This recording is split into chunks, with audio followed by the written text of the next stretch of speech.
ஓம் ஸ்ரீ வராகி தாயே போற்றி. என் அன்பு குழந்தையே, இப்போது உன்னை சுற்றி இருக்கக்கூடிய ஒரு மனிதரால் யாரை நீ நல்லவங்க நினச்ச அன்பையும் பாசத்தையும் அள்ளி கொட்டி காத்துக்கிட்டு இருக்கியோ அவங்க மூலமாகவே உனக்கு ஒரு ஆபத்து வரப்போகுது. அவங்க நீ முழுசாக அவங்கள நம்புறதால உன்னை என்ன வேணா செய்யலாம், எப்படி வேணா கட்டுக்குள்ளே வச்சு ஆட்டி படைக்கலாம் நினச்சிக்கிட்டு இருக்காங்க. நீ என்னுடைய அன்பு பிள்ளைங்கிறதும் உனக்கு பின்னால் உன்னை பாதுகாக்க நான் இருக்கேன்றதும் பாவம் அவங்களுக்கு தெரியலை. யாரெல்லாம் உனக்கு கெடுதல் செய்ய நினச்சாங்களோ அவர்களுக்கு என் உண்மை முகத்தையும் நான் போட போகிற ஆட்டத்தையும் காட்ட போகிறேன். அவ்வளவு சுலபமா யாராவது உனக்கு தீங்கு செய்யவோ கெடுதல் செய்யவோ இந்த வராகியம்மா விட்டுடுவேனா என்ன? வாழ்க்கைனா நல்லது கெட்டது அனைத்தும் உன்னை தேடி வரத்தான் செய்யும். ஆனால் அமைதி மட்டும் வரவே வராது. அமைதியை நீ தான் தேடி போகணுமே சொல்லவே. உன்னை சுற்றி நல்ல விஷயங்களை விட நல்ல மனிதர்களை விட கெட்டதும் கெட்ட விஷயங்களும் கெட்ட மனிதர்களும் நிறைய இருக்கும்போது நீ தானே கொஞ்சம் உஷாராக கவனமாக இருக்கணும். வாழ்க்கை தினமும் ஏதாவது ஒரு விஷயத்தை உன் கண்ணு முன்னால் காட்டிக்கிட்டே தான் இருக்குது. நீ தான் அதை புரிஞ்சுக்காம ரொம்ப அலட்சியமாக இருந்து வாழ்க்கையில் பல விஷயங்களை தவற விட்டுடுற. அடுத்தவங்களுடைய அன்பு கிடைக்குமான்னு ஏங்கக்கூடிய மனிதர்களுக்கு மத்தியில் உனக்கு கிடைச்ச அன்பை நீ சரியாக பயன்படுத்தாமல் விட்டு விடாதே. ஒவ்வொருத்தரும் இந்த உலகத்தில் ஒவ்வொரு விஷயங்களை கஷ்டங்களை அனுபவிச்சுக்கிட்டு வாழ்க்கையை வாழ்ந்துக்கிட்டு தான் இருக்காங்க. நீ வாழணும்னு ஆசைப்பட்ட வாழ்க்கை உனக்கு கிடைக்காம வாழவும் முடியாமல் வாழ்க்கையை வேணான்னு ஒதுக்கவும் முடியாமல் நீ எப்படி வாழ்ந்துக்கிட்டு இருக்கியோ இதே போல தான் உன்னை போல பல பேர் இந்த உலகத்தில் இருக்காங்க என் செல்லமே. ஆசைப்பட்ட வாழ்க்கை வேற, அமைஞ்ச வாழ்க்கை வேற, வேற வழி இல்லாமல் அதை தலைவிதியே நீ ஏற்றுக்கிட்டு வாழ்ந்துக்கிட்டு இருக்க மனிதர்களுக்கு மத்தியில் உன் வாழ்க்கையை நினச்சி நீ வருத்தப்படவே வேண்டாம். நீ எப்போதும் உன்னை சுதந்திரமாக நினச்சிக்கோ. உன் வாழ்க்கையில் கஷ்டங்களில் இருந்தும் பிரச்சனைகளில் இருந்தும் உன்னை விடுவிக்கவும் உனக்கு விடுதலை கொடுக்கவும் இந்த வராகி அம்மா நான் இருக்கேன் அல்லவா. பெரும்பாலான தோல்விகள் உன் வாழ்க்கையில் தொடர்ந்து வருதுனாலே நீ வெற்றியை நோக்கி நெருங்கி வந்துட்டேன் தான் அர்த்தம். ஆமேன் செல்லவி. தோல்விகளை எல்லாம் தாண்டி தாண்டி போகும்போது வெற்றி உனக்கு சுலபமாக கிடச்சிடும். இத்தனை நாளாக இப்போ தோல்வியை அனுபவிச்சுக்கிட்டு இருக்க உனக்கு இதை தாண்டிய வெற்றியை நான் உனக்கு கொடுக்க போகிறேன். எந்த கேள்விக்கு விளக்கம் கொடுக்கணும், எந்த கேள்விக்கு பதில் சொல்லணும், எந்த கேள்வியை கடந்து போகணுன்றதை நீ தெரிஞ்சுக்கிட்டாலே வாழ்க்கை உனக்கு சுலபமாக இருக்கும்.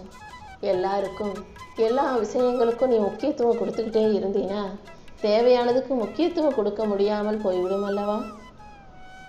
யார் நல்லவங்களோ யார் நல்ல விதமாக பேசுவாங்களோ அவங்களுக்கு முக்கியத்துவம் கொடு. எந்த விஷயத்தை செஞ்சால் உன் வாழ்க்கை நல்லா இருக்குமோ அதுக்கு முக்கியத்துவம் கொடு. எல்லாத்துக்கும் முக்கியத்துவம் கொடுக்குறேன்னு நீ கடைசியில் கஷ்டப்படக்கூடாதுன்றதுக்காக தான் சொல்கிறேன். நீ என்னதான் மற்றவங்களுக்காக எவ்வளவுதான் செஞ்சாலும் உன் கூட இருக்கிற யாரையுமே உன்னால் திருப்திப்படுத்தவோ சந்தோஷப்படுத்தவோ முடியாதுங்கிறது தான் உண்மை. நீ என்னதான் கஷ்டப்பட்டாலும் நீ செய்கிற வேலையில் அவங்க குறைய கண்டுபிடிச்சிக்கிட்டே தான் இருப்பாங்க. நீ செஞ்சதை பெருசாக பேசவும் மாட்டாங்க. அதனால் உன் வாழ்க்கையை உனக்கு நிறைவானதாக மாற்றிக்க என்ன செய்யணுமோ அதுக்கான வேலைகளை பாரு. உன்னுடைய லட்சியம் பெரிதாக இருக்கும்போது அதை அடைவதற்காக நீ முயற்சி செய்யும் போது நீ போகிற பாதையில் வரக்கூடிய தடங்கல்களும் பெருசாகவே இருக்கும். எத்தனை தடங்கள் வந்தாலும் அத்தனையும் தாண்டி போகும் துணிவோட நீ வாழ்க்கையை வாழ கற்றுக்கோ என் தங்கமே. மலையவே தாண்டி போகிறதுக்காக நீ மலை மீது ஏறும்போது சின்ன சின்ன கற்கள் காலை கிழிக்க தான் செய்யும். பெரிய விஷயத்தை நோக்கி உன் லட்சியத்தை வச்சுக்கிட்டீங்கன்னா சின்ன சின்ன பிரச்சனைகளை நீ பெருசாக திரும்பி பார்க்கவே கூடாது. எப்போதும் இல்லாத ஒன்றையே நீ தேடிக்கிட்டு இருக்க. உன்கிட்ட இருக்கிற பல நல்ல விஷயங்கள் இங்கே பல பேர்கிட்ட இல்லை. நீ எவ்வளவோ கொடுத்து வச்சாலுங்கிறத எப்போ புரிஞ்சுக்க போகிற? வெற்றியை அடைவதற்காக ஓடிக்கிட்டு இருக்க நீ வாழ்க்கையில் எதையுமே குறைவாக நினைக்காதே. உனக்கான நிறைய அள்ளி கொடுத்து உனக்கு நிறைவான வாழ்க்கையை அமைச்சு தரணும்னு தான் இந்த வராகி அம்மா நானும் பாடுபடுறேன். ஆனால் உன் கூட இருக்கிறவங்க சில பேர் உனக்கு நல்லது செய்கிறத போல பேசிக்கிட்டு உனக்கு கெட்டது செய்யக்கூடியவர்களாக இருக்காங்கன்றதை புரிஞ்சுக்கோ. நீயும் நிற்காம வாழ்க்கையில் ஓடிக்கிட்டே தான் இருக்க. ஆனாலும் இன்னும் வெற்றியும் கிடைக்கல, வாழ்க்கையில் சந்தோஷமும் வரலன்னு தானே கவலைப்படுற. நீ வாழ்க்கையை வாழ்வதாக நினச்சிக்கிட்டு வேற எதையோ தான் செஞ்சுக்கிட்டு இருக்க. உண்மையிலேயே வாழ்க்கையை வாழ்கிறதுனா ஒவ்வொரு நாளையும் சந்தோஷமாக எதிர்கொண்டு சந்தோஷமாக முடிப்பதுதான்.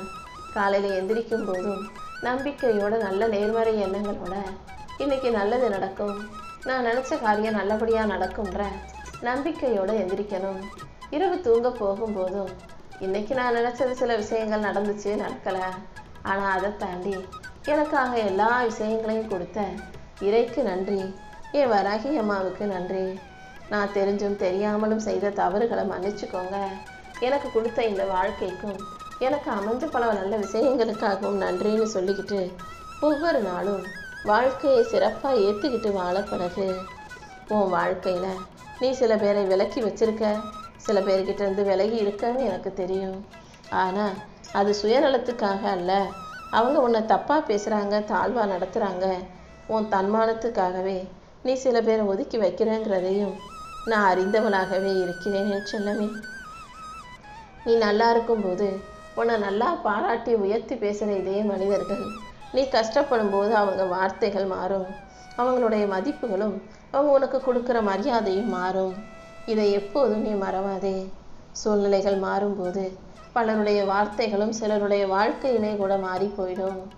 எல்லாமே மாற்றத்துக்கு உரியது தான். எல்லா மனிதர்களும் காலத்துக்கும் நேரத்துக்கும் ஏற்றாற் போல மாறுவாங்கன்றத இப்போதாவது ஒத்துக்கிறியா? இந்த உலகத்தில் எல்லாமே மாறித்தான் தீரும். இதில் கவலைப்படுறதுக்கு ஒன்றுமே இல்லை. அதை யதார்த்தம் நினச்சி ஏற்றுக்க பழகு. காரணமே இல்லாமல் சில பேர் சில நேரங்களில் ரொம்ப சந்தோஷமாக துள்ளி குதிப்பாங்க, ஆடி பாடுவாங்க. அவங்க காரணம் இல்லாத விஷயங்களுக்கு கவலைப்படவும் செய்வாங்க. யாரெல்லாம் காரணம் இல்லாமல் கவலைப்படுறாங்களோ அவங்க தான் காரணம் இல்லாமல் சந்தோஷம் அடைபவர்களாகவும் இருப்பாங்க. நீ எப்போதும் எல்லா விஷயங்களையும் சந்தோஷப்படுவதற்காக மட்டுமே நின. எதையும் யோசிச்சு கவலை கொள்ள வேண்டாமே செல்லமே. உன் வாழ்க்கையில் நடக்கிற எல்லாமே காரணம் இல்லாமல் நடப்பது கிடையாது. சும்மா வெறும் காரணங்களையே கூறிக்கிட்டு இருந்தீன்னா எதுவும் சரியாக நடக்காதுன்றதை புரிஞ்சுக்கோ. எப்போதும் எல்லாரிடமும் போய் உன் மனக்குறைகளையும் கஷ்டங்களையும் சொல்ல வேண்டாம். யாரெல்லாம் உனக்கு தைரியம் கொடுப்பாங்களோ, யாரால் உனக்கு ஆறுதல் சொல்ல முடியுமோ, யார் உன்னை வலுப்படுத்தக்கூடிய தகுதி உடையவர்களோ அவங்கக்கிட்ட மட்டும் உன் குறைகளையும் கஷ்டங்களையும் சொன்னினா போதும். உன்னை நேசிக்கக்கூடியவர்களிடம் நீ அன்பை கொடுக்கும்போது அந்த அன்பை பல மடங்காக அவங்களும் உனக்கு திரும்ப கொடுப்பாங்க. யார் உன் மேலே பாசம் வச்சாலும் அன்பு வைத்தாலும் அவங்கள விட்டு விலகி நிற்காதே. உன் மேலே அன்பும் பாசமும் கொண்ட நல்ல மனிதர்களை உன் கூட வச்சுக்கும்போது உன் வாழ்க்கை ரொம்ப அழகாக இருக்கும். நீ பணத்தை கட்டுப்படுத்துறியா அல்லது பணம் உன்னை கட்டுப்படுத்துகிறதாங்கிறத முதல்ல நீ புரிஞ்சு நடந்துக்கோ. பணம் தான் பெருசுன்னு பணத்துக்கு பின்னால் ஓடாத. பணம் உன்னை தேடி வர்ற அளவுக்கு உனக்கான உழைப்புகளையும் முயற்சிகளையும் சிறப்பாக செய்ய பழகு. இந்த உலகத்தில் பணத்தை விட அனுபவமே பெருசுங்கிறத புரிஞ்சுக்கோ என் செல்லமே. செஞ்சதையெல்லாம் திரும்ப திரும்ப செஞ்சுக்கிட்டே இருந்தீன்னா உன் வாழ்க்கையில் எது தவறு எது சரிங்கிறது உனக்கே புரிய வந்துடும். அந்த அனுபவம் பணத்தை விட மிக பெரியதுங்கிறத புரிஞ்சுக்கோ. ஒவ்வொரு நாளும் வாழ்க்கையை ரசித்து நேசித்து வாழ பழகு. வீணான வரட்டு பிடிவாதங்களை பிடிச்சிக்கிட்டு நான் சொல்கிறது தான் சரின்னு வாதாடாத. எப்போதும் நீ சந்தோஷமாக இருக்கணும். தேவைக்கு அதிகமான விஷயங்களை யாரிடமும் போய் கேட்கவும் வேண்டாம். தேவையில்லாத விஷயங்களை உன் வாழ்க்கையை பற்றி யார்கிட்டையும் சொல்லவும் வேண்டாம். குளத்து தண்ணீர் தேங்கி நின்றுச்சுன்னா அதில் எப்போதும் அழுக்கு சேர்ந்துக்கிட்டே தான் இருக்கும்.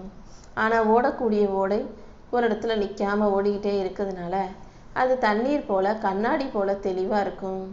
இப்போ புரியுதா? ஒரு இடத்துல தேங்கி நிற்கிறதெல்லாம் அழுக்கு குப்பை. உன் மனசுக்குள்ளே எந்த குப்பையையும் தேங்கி வைக்க அனுமதிக்காதே. ஓடை போல நதி நீர் போல நீ ஓடிக்கிட்டே இரு. தோல்வி வந்தாலும் தோத்து போனாலும் கஷ்டம் வந்தாலும் அங்கேயே தேங்கி நின்றுடாம நீ ஓடிக்கிட்டே இருக்கும்போது கண்டிப்பாக வெற்றி உனக்கானதாக உன்னை தேடி வரும் அல்லவா? புயல் அடித்து ஓஞ்ச பிறகு அந்த இடத்துல ஒரு மிகப்பெரிய அளவில் அமைதி நிலவும்.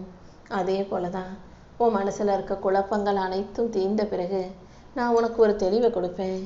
அந்த தெளிவோட நீ சிறப்பாக செயல்பட்டினா வாழ்க்கையவே ஜெயிச்சிட முடியும் என் செல்லமே. நீ செய்கிற ஒவ்வொரு செயலும் உனக்கு கஷ்டத்தை கொடுக்குதோ, கவலையை கொடுக்குதோ, சந்தோஷத்தை கொடுக்குதோ, மகிழ்ச்சியை கொடுக்குதோ, எது எப்படி வேணாலும் இருக்கட்டும். அடுத்தவங்க உன்னை பற்றி என்ன பேசுகிறாங்க, என்ன நினைக்கிறாங்கன்றத நீ ஒருபோதும் யோசிக்காதே. நீ என்ன செய்யணும், உன் வாழ்க்கை எப்படி வாழணுன்ற சிந்தனை மட்டும் உனக்குள்ள இருக்கட்டும். உன்னுடைய நிர்பந்தங்கள் மாறும்போது, உன்னுடைய சூழ்நிலைகள் மாறும்போது உனக்கு பிடிச்ச விஷயங்கள் பிடிக்காம போகலாம். வேண்டவே வேணாம்னு நீ நினைச்சது உனக்கு பிடிச்சு போகலாம்.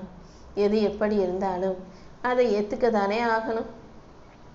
வாழ்க்கை எப்போதும் உனக்கு பிடிச்சதையும் உனக்கு பொருத்தமானதையும் மட்டுமே உன்கிட்ட கொடுத்துக்கிட்டே இருக்காது. எதை கொடுக்குதோ அதை ஏத்துக்கோ. நீ அலட்சியமாக இருந்தினா வாழ்க்கையில பல விஷயங்கள் உனக்கு மன அழுத்தத்தை கொடுத்துடும். முடிஞ்ச அளவுக்கு எல்லாத்தையும் கண்ணும் கருத்துமா கவனமா வச்சு வாழ பழகு. நீ பேசும் சொற்களுக்கான அர்த்தங்கள் எல்லாருமே சரியா புரிஞ்சுக்குவாங்கன்னு சொல்ல முடியாது. எல்லாரும் நீ சொல்றத அப்படியே ஏத்துக்குவாங்கன்னு சொல்ல முடியாது. அதனால எப்போதும் பார்த்து பேசு, யோசிச்சு பேசு. எதிரில் இருக்கவங்க அதை எப்படி எடுத்துக்குவாங்கன்னு புரிஞ்சுக்கிட்டு கவனமா நிதானமா பேசும்போது எந்த விதத்திலும் உனக்கு தப்பு வராது. நீ எல்லாருக்கும் நல்லது தான் செய்கிற, ஆனால் உனக்கு கெட்ட பேர் வருதுன்னா நான் உன் கூட விளையாடுறேன்றதை புரிஞ்சுக்கோ என் செல்லமே. நல்லது செய்யும் உன்னை மற்றவங்க தப்பா பேசுறாங்க, தப்பா நினைக்கிறாங்கன்னா நான் உனக்காக ஏதோ ஒரு பாடத்தை சொல்ல வர்றேங்கிறத புரிஞ்சுக்கோ. உன் வாழ்க்கையில நடக்கிற ஒவ்வொரு நிகழ்வுக்கும் 2 பக்கங்கள் இருக்கு. ஒன்று, அதை சரியா பார்க்கக்கூடிய நல்ல மனிதர்களின் கண்ணோட்டம். 2வது, நீ என்ன செஞ்சாலும் அதுல ஒரு சுயநலம் இருக்குன்னு ஒரு குறை சொல்லுகிற குற்றம் காணுகிற மனிதர்களின் கண்ணோட்டம். ஒவ்வொரு விஷயத்தையும் நீங்க எப்படி பார்க்குறீங்களோ அப்படிதான் தெரியும். அடுத்தவங்க எப்படி வேணா பார்க்கட்டும், உனக்கான விஷயத்தை நீ எப்போதும் நேர்மறையாக பார்க்க பழகு. உனக்கு கிடைக்காத ஒரு விஷயத்துல தான் உன் மொத்த சந்தோஷமும் இருக்குன்னு நினைக்காதே. கிடைக்காததை விட கிடைச்சதை வச்சு திருப்தி கொண்டு வாழ பழகு. மற்றவங்க கிட்ட நீ பேசும்போது உன் பிரச்சனைகளுக்கு தீர்வு கிடைக்குதோ இல்லையோ, ஆனா உன் மன அழுத்தம் குறையுது, உனக்கு மனசு லேசாகுதுன்னு எனக்கு நல்லா தெரியும். அதனாலதான் உன் பிரச்சனைகளை தீர்ப்பதற்காக நீ மற்றவங்க கிட்ட போய் பேசும்போது இந்த வராகியம்மா நானும் உனக்காக இறங்கி வந்து உனக்கு மன ஆறுதலை கொடுக்கும் வேலைகளை செய்கிறேன். எப்போதும் எந்த விஷயத்திலும் முயற்சி செய்யாம சும்மாவே இருக்கிறத விட முயற்சி செஞ்சு தோற்பது எவ்வளவோ மேலல்லவா. எத்தனை தடைகள் வந்தாலும் தடங்கல்கள் வந்தாலும் அத்தனையும் ஏத்துக்கிட்டு வாழ பழகிக்கோ. எல்லாருமே உன்னை போலவே நல்லவங்களா இருக்க மாட்டாங்க. ஒவ்வொருத்தரும் ஒவ்வொரு விதமாக வாழும் இந்த உலகத்தில் நீ தான் அவங்கள ஏத்துக்கிட்டு வாழ தயாராகணும். அவங்க யாரா இருக்காங்க, எப்படிப்பட்டவங்கன்ற புரிஞ்சுக்க வேணாம். அவங்க எப்படிப்பட்டவங்கன்னு தெரிஞ்சுக்கிட்டு புரிஞ்சுக்கிட்டு நீ என்ன செய்ய போற? யார் எப்படி வேணா இருக்கட்டும், ஒன்றை நீ சரியா புரிஞ்சுக்கிட்டு உன் வாழ்க்கையை அழகா வாழ தயாராகு. நீ மகிழ்ச்சியா இருப்பதற்கு இந்த வராகியம்மா நிச்சயம் உனக்கு வழிகாட்டுறேன். உன் மகிழ்ச்சிக்கு யார் வேண்டுமானாலும் காரணமா இருக்கலாம். ஆனா நீ கவலைப்படுறதுக்கு காரணம் உனக்கு பிடிச்ச அந்த நபர்கள் தான். எப்போதுமே பிடிச்ச மனிதர்களும் பிடித்த உறவுகளும் தானே சுலபமா அடுத்தவங்க மனசை காயப்படுத்தி கஷ்டப்படுத்திடுறாங்க. யார் உன் மனசை கஷ்டப்படுத்தினாலும் நோகடிச்சாலுமே கூட அதை தாண்டி உன் மனசுக்கு நீ அன்பையும் தைரியத்தையும் கொடுத்து வாழ்க்கையை ஜெயிக்க தயாராகு. அடுத்தவங்க மேல குறை சொல்றாங்க, குற்றம் சொல்றாங்கன்னா நீ அதை தெரிஞ்சாலும் தெரியாத மாதிரி கடந்து போறதுக்குரிய பக்குவப்பட்ட பிள்ளையாக இரு. வாழ்க்கையில எத்தனை காலம் இன்னும் கஷ்டத்தை யோசிச்சுக்கிட்டு உட்கார போற? வலிகளும் வேதனைகளும் உனக்கு பழகி போச்சு. வலியை தரும் மனிதர்கள் மாறிக்கிட்டே இருக்காங்களே தவிர வலியும் வேதனையும் கஷ்டமும் உனக்கு குறைஞ்ச பாடில்லை. அப்புறம் என்ன, வாழ்க்கையில கிடைக்கிற அனுபவங்களை எல்லாம் ஏத்துக்கிட்டு வாழ்க்கையை அழகாக வாழ முயற்சி செய்.